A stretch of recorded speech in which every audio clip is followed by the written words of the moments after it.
A ocupação portuguesa no Brasil. Coloca a data de hoje, dia 20/4.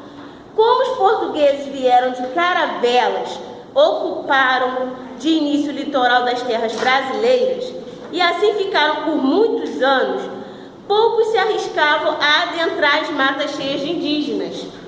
Os primeiros contatos foram com os povos tupiniquins, que falavam a língua tupi e habitavam todo o litoral brasileiro. Viviam em aldeias que variavam de 500 a 3.000 nativos. De início, os portugueses não encontraram o ouro nem a prata que eles queriam.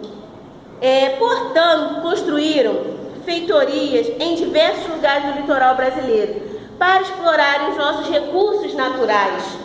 Os portugueses se interessavam por diversos produtos brasileiros. A farinha que os índios produziam, usando a mandioca, alguns animais diferentes dos que não tinham lá na Europa, a madeira, que muito conheciam como pau-brasil, né, como foi explorado. Aliás, a palavra Brasil tem origem nessa madeira, que seu interior é vermelho, feito brasa, por isso Brasil. Então grifa isso daí, por favor, Ingrid.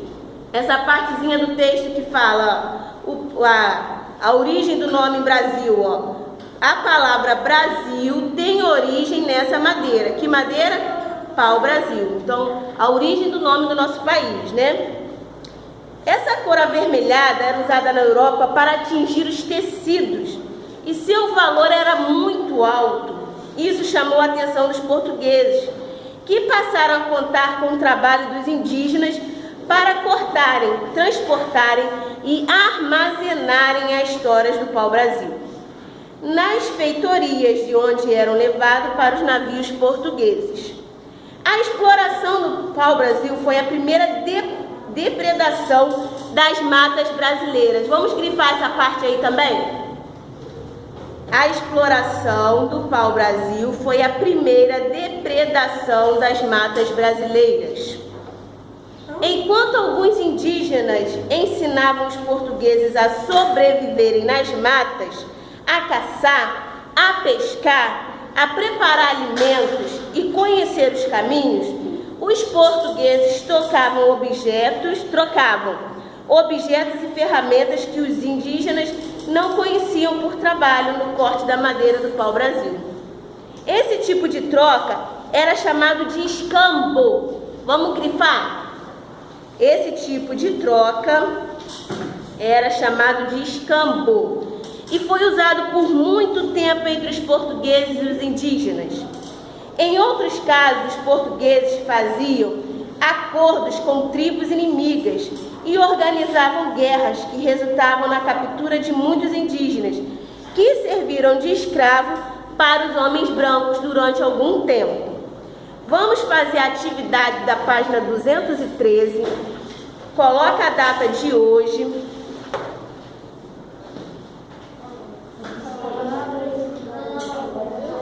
Indo para a página 214, eu vou dar um tempo para vocês fazerem a página 213. Na página 214, coloca a data de hoje, dia 20/4. Vamos falar das rotas comerciais. A chegada dos portugueses provocou uma mudança profunda na vida dos indígenas. Eles foram contaminados com as doenças deles, né, que eles viviam aqui. Então, o que eles chegavam trazendo para eles era o quê?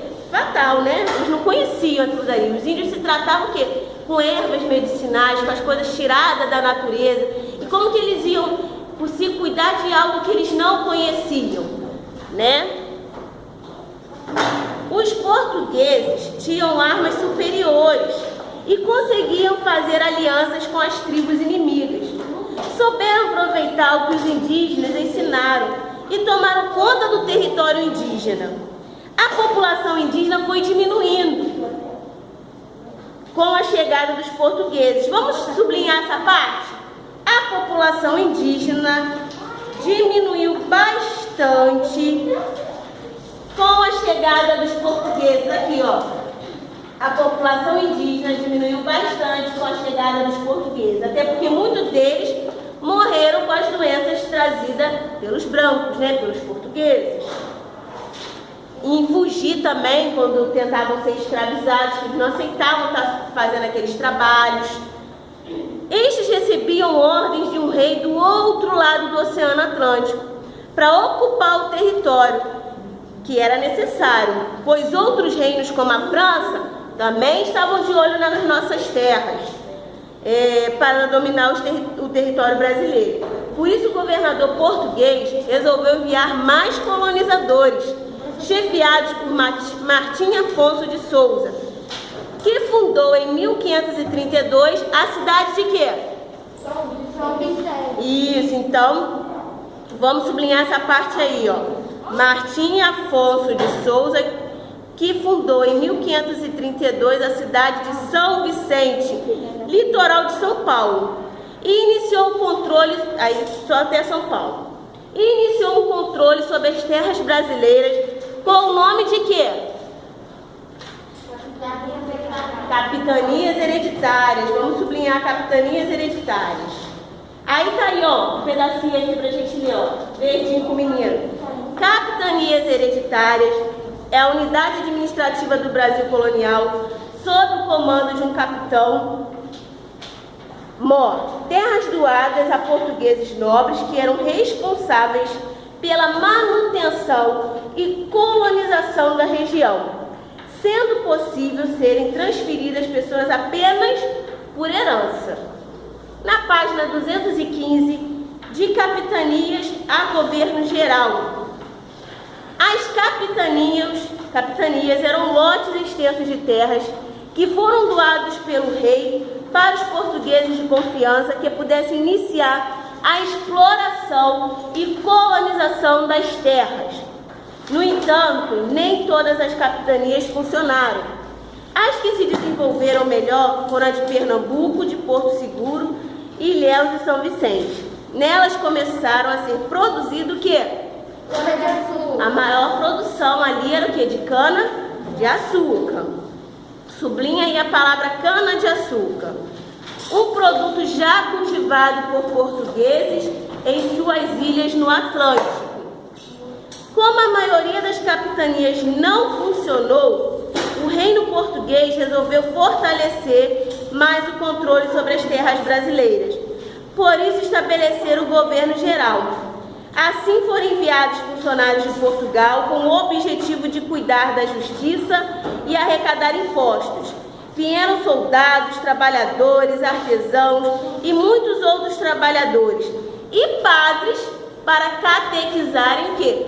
Os indígenas. Eles tinham que professar a fé deles, que era a fé católica, né?